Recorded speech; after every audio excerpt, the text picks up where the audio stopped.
Semua orang pasti pernah punya impian tentang rumah pertama mereka, tempat di mana membangun sebuah kehidupan, membesarkan anak, dan menjalani hari tua. Aku dan istriku juga begitu. Selama bertahun-tahun tinggal di rumah mertua, akhirnya kami bisa membeli sebuah rumah impian yang selama ini kami idamkan. Awalnya kami pikir itu adalah rezeki. Namun, di balik itu semua, ada hal lain yang menanti kami satu persatu.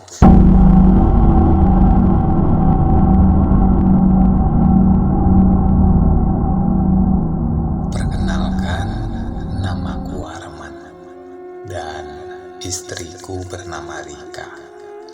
Kami adalah pasangan suami istri yang baru saja beberapa tahun menikah. Selama bertahun-tahun tinggal di rumah mertua, akhirnya kami bisa membeli sebuah rumah impian, rumah yang selama ini kami dambakan. Rumah itu terletak di pinggiran kota, di sebuah kawasan tenang, jauh dari kebisingan. Kami merasa sangat beruntung karena rumah itu ukurannya besar, memiliki 2 lantai, halaman belakang yang cukup luas dengan kondisi bangunan yang masih bagus. Dan yang paling penting, kami mendapatkan rumah itu dengan harga yang cukup murah.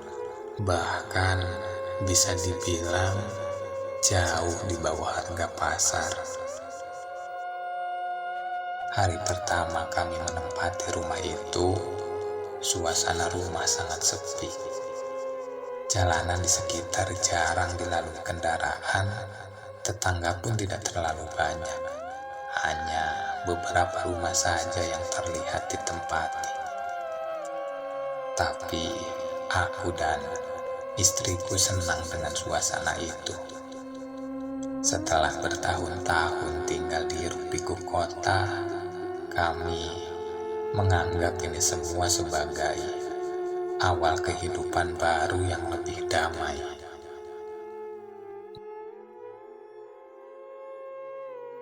Singkat cerita, malam pun tiba. Di malam pertama kami tinggal di rumah itu, istriku merasa ada yang aneh. Ia terbangun pukul sekitar 2 pagi karena mendengar suara seperti langkah kaki yang berjalan di atas lantai. Padahal saat itu kami tidur di kamar lantai bawah dan belum menyusun barang-barang ke lantai atas. Aku yang juga terbangun saat itu mengira suara itu hanyalah bunyi rumah yang menyesuaikan dengan cuaca malam. Keesokan harinya kami membersihkan kamar-kamar di lantai atas. Istriku merasakan hawa aneh di salah satu kamar yang berada paling pojok. Udara di dalam kamar itu lebih dingin dan aroma ampak yang menusuk tidak kunjung hilang meski jendela sudah dibuka lebar. Katanya, dinding kamar itu juga tampak ada bekas-bekas cakaran yang samar, seperti bekas kuku yang pernah menggores keras permukaan tembok. Kamu ngerasa aneh gak di kamar ini yang? Tanya istriku sambil memeluk dirinya sendiri. Mungkin karena udah lama kosong kali. Besok kita cat ulang aja lah biar lebih segar, jawabku. Singkat cerita, di malam kedua kami tinggal di rumah itu, lagi merasakan hal yang aneh. Istriku kembali terbangun oleh suara yang sama. Namun, kali ini suara itu disertai dengan bunyi yang berdecit, seperti suara pintu yang dibuka dan ditutup pelan. Ia membangunkanku dan kami pun mengecek seluruh rumah. Tidak ada tanda-tanda orang lain. Semua pintu terkunci rapat, namun di kamar pojok itu kami menemukan hal yang aneh. Jendela yang tadinya ditutup rapat kini sedikit terbuka. Padahal kami yakin tidak ada satupun dari kami yang menyentuh jendela itu sejak siang. Malam-malam berikutnya pun kami terus dihantui dengan gangguan-gangguan serupa. Istriku mulai merasa ada yang memperhatikannya setiap kali ia sendirian. Beberapa kali ia menangkap bayangan bergerak dari sudut matanya atau mendengar suara bisikan dari dalam kamar mandi.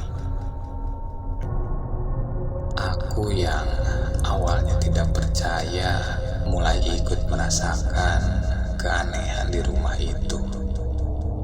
Mulai dari lampu yang tiba-tiba mati sendiri, suara barang jatuh di tengah malam, dan suara pintu terbuka meski tidak ada angin. Bahkan suatu malam sekitar pukul 2 pagi, aku terbangun dan melihat pintu kamar terbuka. Di balik pintu itu, tampak sosok bayangan berdiri diam. Sosok itu tinggi, kurus, dan hanya tampak siluetnya saja karena gelap. Sosok itu perlahan berjalan menjauh, menuruni tangga dengan suara berderit yang panjang.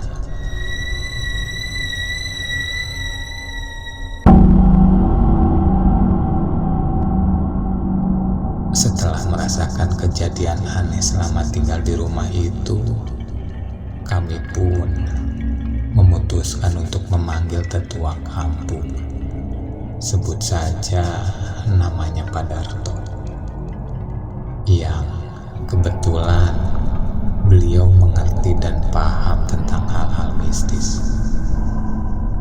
Beliau tampak gelisah saat melihat rumah kami. Rumah ini pernah kosong selama bertahun-tahun. Ada kejadian di rumah ini, penghuni sebelumnya hilang tanpa jejak. Jelas Pak Darto dengan nada berat. Aku dan istriku hanya diam. Kami tidak pernah tahu soal itu saat membeli rumah ini. Bahkan tidak ada informasi apapun dari agen properti.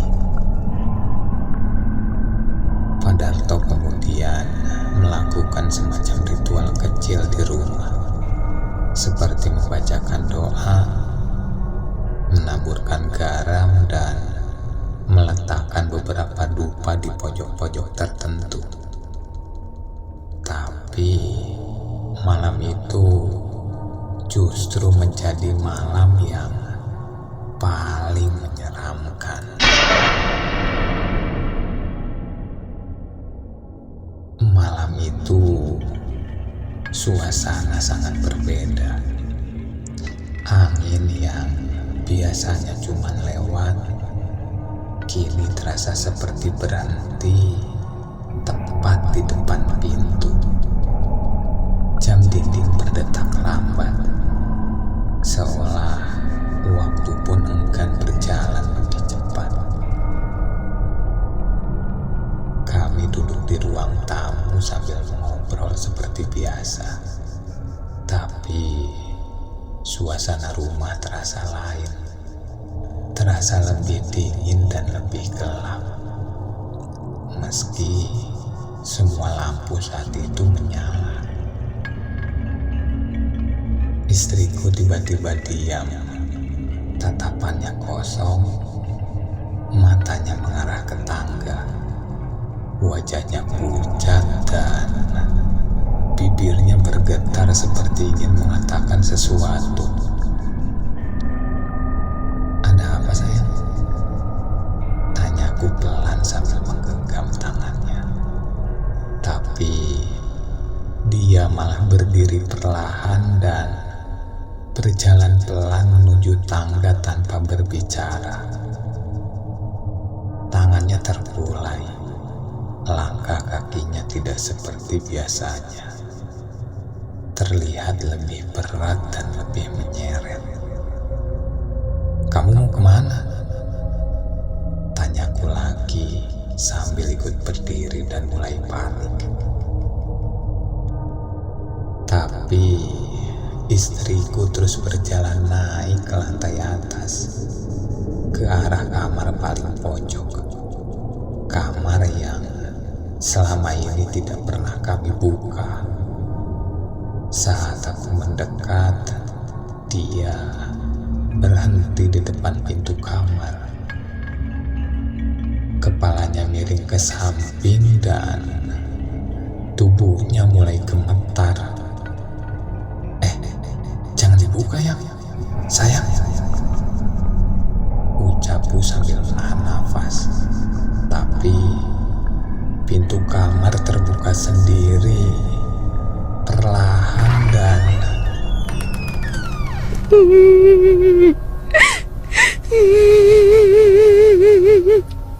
suara perempuan menangis langsung terdengar dari dalam. Istriku masuk ke dalam kamar, lalu tubuhnya tiba-tiba tersentak. Ia terjatuh ke lantai dan menggeliat seperti kesakitan.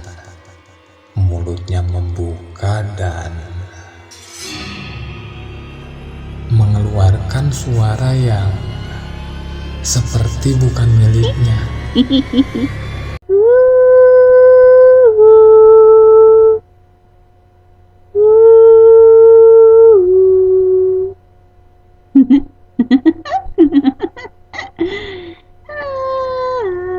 Aku langsung berlari dan mencoba menahannya, tapi begitu tanganku menyentuh tubuhnya, aku terpental seperti ditarik sesuatu. Istriku merangkak ke arahku dengan mulut yang menganga dan nafasnya yang terdengar kasar.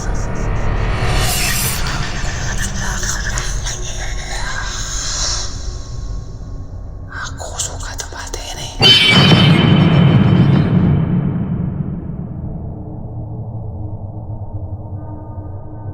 Lampu kamar tiba-tiba mati, tapi aku masih bisa dengar suaranya.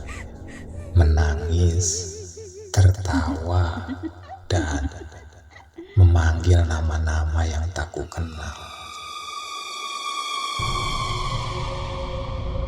Aku mengucap doa dalam hati, dan saat itulah tubuh istriku mulai melemah, lalu jatuh terdiam.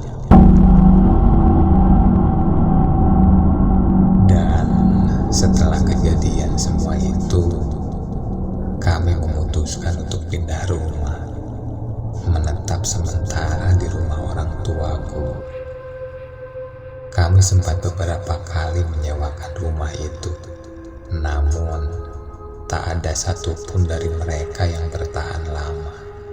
Bahkan beberapa warga bilang saat lewat di depan rumah itu di malam hari, mereka seringkali melihat bayangan perempuan di jendela kamar lantai atas, diam seperti sedang mengawasi. Ada pula yang mengaku mendengar pintu rumah terbuka sendiri, seolah-olah sedang menyambut seseorang.